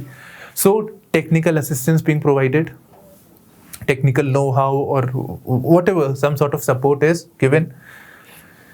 Then the funding can be purely from an economic perspective, not really purely from an economic perspective, but yes, सिर्फ economic यहाँ पे dimension है यहाँ पे। For instance, India में bullet train बननी है, तो इंडिया ने जापान से लोन लिया है, ठीक है। जापान की कोई बड़ी बैंक है, वहाँ से उन्होंने लोन मिला है eight a very very nominal rate, ठीक है। तो उससे कनेक्टिविटी बढ़ेगी, रेल हमारा इम्प्रूव होगा यहाँ पे। So that was an economic perspective. It is neither humanitarian, it is not technical, it is not military. So this is one aspect, ठीक है, ये हो गया। फिर हो सकता है for focusing, connectivity is a very very big theme, ठीक है। चाइना जो बेल्ट एंड रोड इनिशिएटिव कर रहा है और उसमें काफ़ी सारी डेवलपमेंटल वर्क्स कर रहा है, वो भी एक इकोनॉमिक पॉइंट ऑफ व्यू ही है, ठीक है। तो वो भी इकोनॉमिक साइड से हो जाता है। अब उसको हम अनएथिकल मानते हैं, जो चाइना का मॉडल है, because it moves into the category of debt trap diplomacy. पहले पैसे देते हैं, बाद में पैसे नहीं दे पाएंगे तो वो कंट्रोल ले लेते हैं। सो कनेक्टिविटी, तो यहाँ पे भी अगेन एथिक्स आ जाते हैं। अब अगर इंडिया देता है, इंडिया जो पैसे देते हैं वो it is in form of grants, जो चाइना दे रहा है it is in the form of a loan, कि लोन तो वापस तो होता ही होता है, ठीक है। तो ये फ़र्क है यहाँ पे। अब यहाँ पे जब हम लोन ले रहे थे for the bullet train also, हमारे पास चाइना ऑप्शन था, हमारे पास जापान ऑप्शन था। We went with Japan because it was in design in a very fair manner. China का था कि भाई at a higher rate of interest, और उनका मॉडल पता है। Okay, then is humanitarian perspective. अभी अफगानिस्तान में वॉर हुआ, ठीक है, तालिबान आ रखा है वहाँ पे, बट सब दालम डोल है वहाँ पे, कुछ नहीं ऑर्डरली है। बैंकिंग सिस्टम ख़राब हो गया है, खाना नहीं बन रहा है, फूड नहीं है। सो ह्यूमैनिटेरियन सपोर्ट बीइंग प्रोवाइडेड, ठीक है, एक ये हो गया आपका। देन ह्यूमैनिटेरियन इन अफ्रीकन कंट्रीज, कोई वॉर टोन एरिया है, वहाँ पे सपोर्ट दे रहे हैं। So any sort of humanitarian add. I give you one example of the earthquake. तो नेपाल में अर्थक्वेक हुआ तो सपोर्ट दिया वहाँ पे, कुछ ग्रांट्स दी। अफगानिस्तान में बहुत किया actually. So billions of dollars India ने इन्वेस्ट करे हैं वहाँ पे फॉर रिकन्स्ट्रक्शन। तो वो भी स्कूल्स का इंफ्रा बनाना, वो डैम्स खड़े करना, वो भी एक तरह से ह्यूमैनिटेरियन है यहाँ पे। Now the issues with international funding, कुछ कुछ तो इश्यूज हम देख ही चुके हैं, बट स्टिल एक comprehensively we can expect a question because ये एक्सप्लिसिटली मेंशन्ड है यूपीएससी के सिलेबस में. So ethical issues in international relations and international funding, तो ये बहुत इंपॉर्टेंट थीम है और उसके अंदर ये दोनों टर्म्स बहुत इंपॉर्टेंट है. So we can expect a direct question on these two also. अब आई कांट अश्योर कि if it will be in ethics only, वो मैं गारंटी नहीं कर सकता. Okay, issues in international funding. हाँ जी, सो एक चीज हम देखते हैं, there is this system of conditional funding. Conditional funding, for instance I give you this example of the World Bank. ठीक है, हमने वर्ल्ड बैंक का आइडिया दिया था, आईएमएफ का आइडिया दिया था. तो वो कह रहे हैं कि हम आपको पैसे देंगे, आपको चाहिए पैसे, हम आपको देते हैं पैसे, पर आपको कुछ चीज़ें करनी पड़ेंगी. मान लीजिए इंडिया 19 मानना क्या है, हुआ था ये 1991 था. ठीक है, India was in an economic crisis, तो इंडिया वांटेड मनी, नहीं तो वो क्राइसिस सिचुएशन थी, पैसे थे नहीं, तो आईएमएफ ने पैसे दिए और उसके अंदर इंडिया को बोला देखो हम आपको पैसे दे रहे हैं बट ऑन वन कंडीशन, आपको रिफॉर्म्स लाने पड़ेंगे. रिफॉर्म्स, ठीक है, रिफॉर्म्स क्या है? Open the economy, market economy करो, आपकी क्लोज्ड इकोनॉमी है, अलाउ करो ग्लोबलाइजेशन, प्राइवेटाइजेशन आप लेके आओ. हमारी ये तो एक तरह से क्या हो रहा है यहाँ से, हमारी जो गवर्नमेंट का जो अथॉरिटी है, सॉवरेंटी है कि उसके ऊपर कुछ नहीं, ये आ गए, ये बोल रहे आप ऐसे चलाइए अपनी गवर्नमेंट, आप ऐसे ये रूल्स लेके आइए, पॉलिसी लेके आइए. तो this is suppressing the sovereignty of the country. और ऐसे बहुत डिस्क्रीटली होता है, जैसे कि ये हुआ था एक्चुअली, तो दिल्ली में ना ये वाटर कनेक्शंस जाने थे, drinking water, access to drinking water is a very very problematic problem हमारी कंट्री के अंदर. ठीक है, तो ड्रिंकिंग वाटर का सप्लाई जाना था, उसके लिए पैसे चाहिए, तो पैसे लो कॉस्ट में मिल जाएंगे, वर्ल्ड बैंक है वो दे देगा पैसे, चलो हो गया सब कुछ. बाद में पब्लिक हुआ, ये डील नहीं हुई, ठीक है, दिल्ली गवर्नमेंट और इसके बीच होना था, बाद में पब्लिक हुआ दैट इसको प्राइवेटाइज करना था, सारा पानी को प्राइवेटाइज करना था. और ये पानी जाना कहाँ था? जो गरीब लोग हैं, नॉर्मल जो पॉपुलेशन है, उनको इतना प्रॉब्लम नहीं है, हम सबके पास है. हम सब जो वीडियो देख रहे हैं, definitely we have drinking water piped connections, but those marginalized communities जहाँ पे पानी नहीं है, तो वो यहाँ पे होना था. तो this was again a concern, and वहाँ पे कॉन्ट्रैक्ट जाना था to the American companies, so on profit basis. So this is the problem with the conditional funding. Funding तो आ रही है, but funding is associated with certain conditions. वो conditions ही प्रॉब्लम है यहाँ पे. ठीक है, so conditions it undermines the sovereignty of the country, तो ये कंसर्न है. अब कंडीशनल फंडिंग का ही एक एग्जांपल है आपका डेट ट्रैप फंडिंग. तो अगर आपके मान लीजिए कंडीशनल फंडिंग का क्वेश्चन आता है, तो आप उसको इंक्लूड कर सकते हैं डेट ट्रैप डिप्लोमेसी को. डेट ट्रैप फंडिंग, जिसको हम इंडिया कह देती है debt trap diplomacy of China. ये वर्ड जब आ गया ना, आपको दिमाग में चाइना आना चाहिए. So what China is doing is, आपके श्रीलंका के रेफरेंस में हुआ है. ठीक है, तो उनके पास पैसे नहीं है, ठीक है, छोटी सी कंट्री है, हाँ भाई आप लो हमारे से पैसे लो, हम तो मैन्युफैक्चरर ऑफ द वर्ल्ड है. चाइना कह रहा है हमारे पास तो डॉलर भर भर के है, लो डॉलर चाहिए, ये लो जाओ. कहाँ? ऐसे नहीं दे रहे, वो लोन में दे रहे हैं उसको, आराम से लोन दे देते हैं at a high rate of, जैसे मार्केट प्रिंसिपल्स पे वो लोन देते हैं. अब मार्केट प्रिंसिपल्स पे अगर कोई लोन नहीं दे पाता तो उसकी प्रॉपर्टी जब्त हो जाती है. तो चाइना क्या कहते हैं कि देखो भाई हमने आपको पैसे दिए, ठीक है, श्रीलंका को बोला अपने पैसे दिए आपको, कहते हाँ हम पे नहीं, कहते श्रीलंका कहते हम आपको कुछ और कर सकते हैं क्या?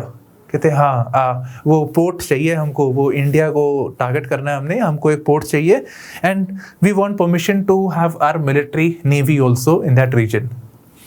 डेट ट्रैप, पहले पैसे दो, ट्रैप कर लो और फिर अपने पॉलिसी ऑब्जेक्टिव्स को फुलफिल करो.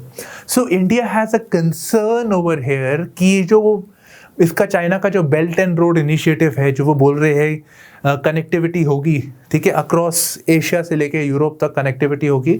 It is passing through countries which are very very vulnerable. वो उस रीजन से पास थ्रू कर रहा है, उनको पैसे देगा शुरू में, ठीक है, वो पैसे दे के जो प्रोजेक्ट्स होंगे वो चाइनीज़ कंपनी खुद बनाएगी उसको, ठीक है, चाइनीज़ कंपनीज ही बनाएंगी, और उसके बाद वो पैसे वो दे नहीं पाएंगे, उनको पता है वो पैसे दे नहीं पाएंगे, तो वो कंट्रोल अल्टीमेटली चाइना के पास जाता रहेगा. So this undermines the sovereignty of the nation. ठीक है, in a way it's moving towards that imperialism mindset, पर चाइना के पॉइंट ऑफ व्यू से. Okay, so this is clear. ठीक है, conditional funding, I hope you are able to define this. And इसके साथ क्या एसोसिएटेड इशू. तो यहाँ पे you can give a reference of debt trap. ठीक है, आप इसको कर सकते हैं, इतना फ्लेक्सिबिलिटी आप ले सकते हैं. Okay, next is funding to the non governmental organizations. NGOs को फंडिंग, एनजीओ से फंडिंग, हमें क्या प्रॉब्लम है? एनजीओ को फंडिंग आ रही है, फॉरेन से आ रही है. एनजीओ तो सोशल वर्कर है. ठीक है, जो गवर्नमेंट काम नहीं कर सकती वो एनजीओज काम करते हैं. नॉन गवर्नमेंटल ऑर्गेनाइजेशन एजुकेशन में काम अच्छा करते हैं, हेल्थ केयर में अच्छा काम करते हैं, दे क्रिएट अवेयरनेस, अच्छे काम करते हैं. तो उनको पैसे चाहिए काम करने के लिए. पैसे इंडिया से भी आते हैं, पैसे बाहर से भी आते हैं. इंटेलिजेंस एजेंसीज को लगता है, and this is quite right, intelligence agencies को लगता है कि ये जो फंडिंग आती है एनजीओज को, फॉरेन फंडिंग, कुछ अच्छी है, ऐसी बात नहीं है कि सारी खराब है. तो इट इज़ फिलैंथ्रोपी है, ऐसी बात नहीं है. पर कभी कभार, उनके हिसाब से बहुत बार, तो ये जो फंडिंग आती है वो फॉरेन कंट्री से आ रही है फॉर कोई स्पेसिफिक पर्पस के लिए. कोई हिडन एजेंडा है, कोई अल्टीरियर मोटिव है जिससे वो पैसे आ रहे हैं. तो एनजीओ क्या कर रहे हैं? दे आर क्रिएटिंग प्रोटेस्ट, एक अनरेस्ट क्रिएट कर रहे हैं on the saying, on the directions of the foreign country. जहाँ से पैसे आए, कंट्री से आए, कंपनी से आए, जहाँ से भी आए, उनके डायरेक्शंस में they are creating ruckus in our country. So they are creating social disturbance. ठीक है, social disturbance. They are slowing down developmental works. Land acquisition करना है, कुछ करना है, वहाँ पे प्रॉब्लम्स कर रहे हैं. इनफैक्ट समथिंग वॉज इंटरेस्टिंग, एक काफ़ी फेमस एग्जाम्पल है अबाउट ग्रीन पीस करके एक ऑर्गेनाइजेशन है, तो काफ़ी फेमस है.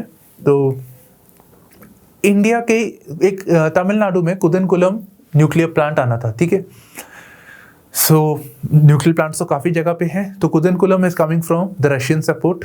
ठीक है, तो रशिया के सपोर्ट से आ रहा है यहाँ पे हमारा nuclear power plant. So the green puppy से ऑर्गेनाइज हो रहा था यहाँ पे काफ़ी सारा प्रोटेस्ट कि भाई एनवायरनमेंट हमारा अफेक्ट होगा, लोगों को इकट्ठा कर करके प्रोटेस्ट हो रहा था. सो इट इज़ बिलीव्ड कि ये western countries are creating this problem so that, क्योंकि वो चाहते नहीं, क्योंकि रशिया का है ना, रशिया और वेस्टर्न ब्लॉक की बनती नहीं है. So this is one concern that they have. अच्छा, तो ये है. And the idea is to shift the policies of the government, create pressure create करके, civil unrest create करके, political protest create करके, democracy में हो सकता है. तो pressure groups के through pressure डाल के government की policies change करने की कोशिश करो. For example, कुदनकुलम project ही नहीं होना चाहिए. ठीक है, तो हमारे पास काफ़ी सारे चीज़ें हैं. अब वो भी ethical issue ये एक तरह से कि ये protest legitimate है या नहीं है, because definitely there are certain concerns the way land acquisition is being done. ठीक है, इन्वायरमेंट वाले इश्यूज है. अभी वो कॉपर स्मेल्टिंग का प्रोजेक्ट था इन तमिलनाडु. ठीक है, तो काफ़ी सारी कैजुअलिटीज़ हुई थी, पर हमें पता है कि माइनिंग के रेगुलेशंस फॉलो नहीं किए जाते, पोल्यूशन होता है and it will affect the local population. तो ये लेजिटिमेट इश्यूज है यहाँ पे. So that is a different thing, but yes there is definitely a concern that the foreign funding can be used by the NGOs, can be used by the foreigners, foreign agents, to put pressure on the government. ये developmental work को रोकने की कोशिश की जा सकती है. And beyond this, the NGOs can also be used as a front company. It can be used as a front company for round tripping of black money. भाई ब्लैक मनी को भेजा बाहर, मनी लॉन्ड्रिंग करी, ठीक है, फिर वापस उसको लेजिटिमेट बना दिया, एनजीओ में पैसे डाल के उसको वापस उसको लेजिटिमेट कर दिया, और फिर करेक्ट आदमी को दे दिया जिसके पैसे थे, उसको वापस पहुंचा दिए. In fact again ministry of home affairs के डेटा के हिसाब से there are lot of NGOs जिनको फॉरेन फंडिंग आ रही है, but they are not compliant with the rules and regulations set by the government. और वो कौन से रूल्स एंड रेगुलेशंस है? FCRA, foreign contributions regulation act. ठीक है, तो वो रजिस्टर नहीं कर रहे, गवर्नमेंट को डेटा नहीं दे रहे, पैसे कहाँ से आए, क्यों आए. After the threshold they have to follow these norms, जो वो नहीं कर रहे हैं. So despite the warning, despite the apprehensions raised by the Supreme Court, बहुत कुछ हुआ है पर ये नहीं कर रहे, तो डेफिनेटली क्वेश्चन मार्क तो है यहाँ पे, ठीक है, ये है। एंड इसी रेफरेंस में ये जो फॉरेन फंडिंग का इशू है, for instance Russia, right, USA, तो ऐसा माना गया था कि जब यूएसए का जो इलेक्शन हुआ था, डोनाल्ड ट्रंप वॉज इलेक्टेड, पुराने प्रेसिडेंट, ठीक है, तो जो पुराने प्रेसिडेंट थे, so his election the way it was done, it was managed, उनको सपोर्ट आया था फ्रॉम रशिया, ठीक है, तो रशिया से उनको सपोर्ट आया था, so it undermines the legitimacy of the elections. अभी कुछ टाइम पहले हमारी जो पॉलिटिकल पार्टीज़ है उसमें जो फॉरेन कॉन्ट्रीब्यूशंस, फॉरेन डोनेशंस आनी चाहिए टू द पॉलिटिकल पार्टीज़, वो नॉर्म्स थोड़े रिलैक्स कर दिए गए थे, FCRA, तो वो रिलैक्स कर दिए गए थे। अब आप समझिए यहाँ पे, we have these political parties, Indian National Congress, we have the BJP, we have so many parties, they are forming the government, election जीतेंगे वो गवर्नमेंट रन करेंगे, पर अगर इनको पैसे बाहर से आ रही है फिर क्या होगा? अगर हम कहते हैं कि NGOs can be affected by the foreign funding, but what about the political parties?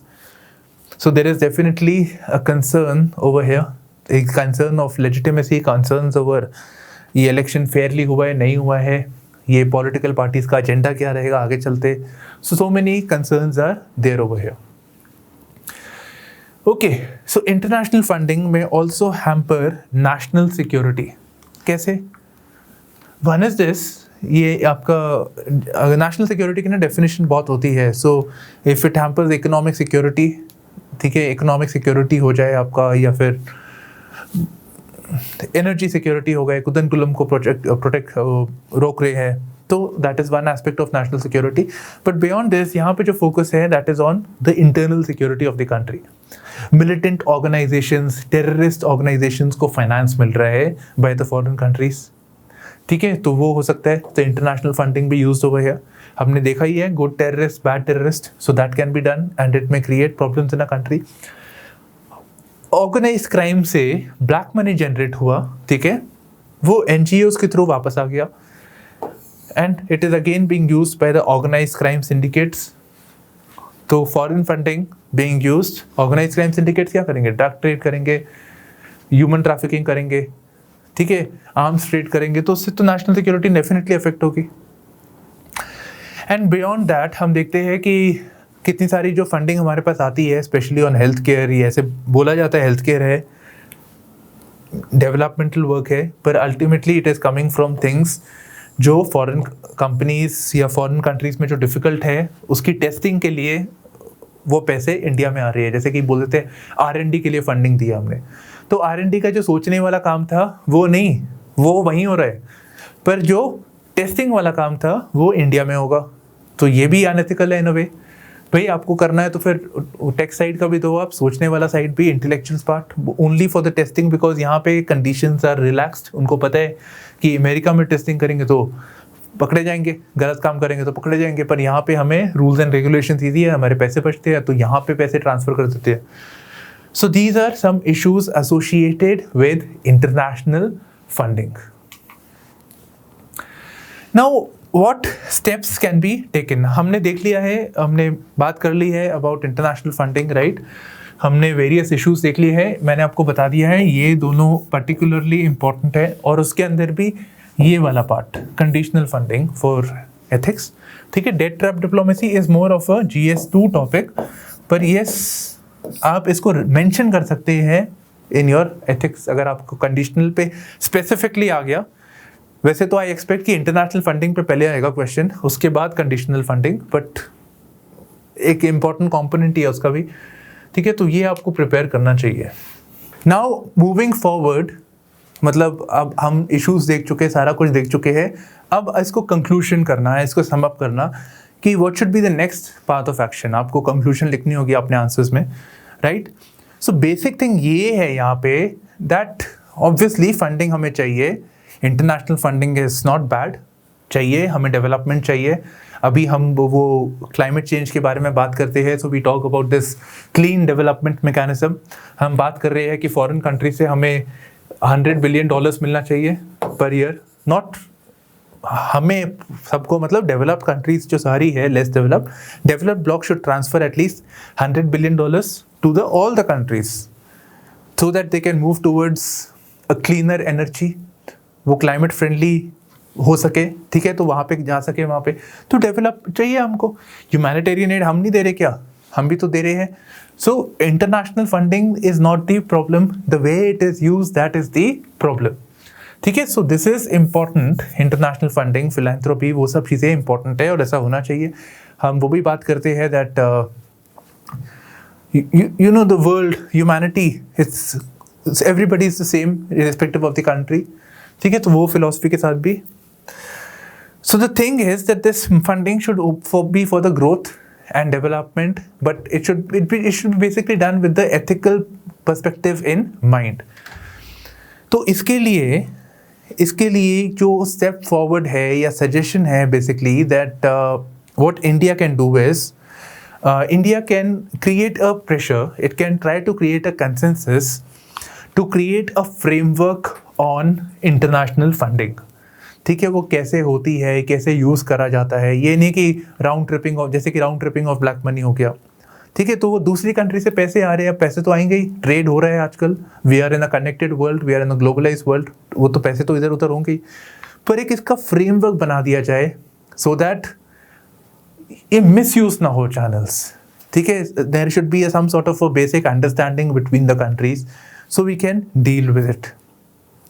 Beyond this GS2 हो जाता है, so we need to create a robust mechanism, हमें अपने रेगुलेशंस को रिविजिट करना चाहिए so that we can deal with the issue of, we can balance the interest of funding which is required but also the national interest at hand. Okay, so this basically concludes our lecture 5, ठीक है, हमारा lecture 5 complete हो गया है। so this is the part 1 of lecture 5, ठीक है, part 1 क्योंकि बहुत लेंदी है। so next हमने थोड़े से add-ons कर लिए, जैसे corporate governance तो था ही syllabus में, but जैसे media, ethics in sports, वो सारे aspects को हमने और add कर लिए हैं, so obviously the session is slightly lengthier, right? So this concludes, right? So thank you for streaming in to Chetan Bharat Learning with me, Shubhashish Singh Rehal, and all the best.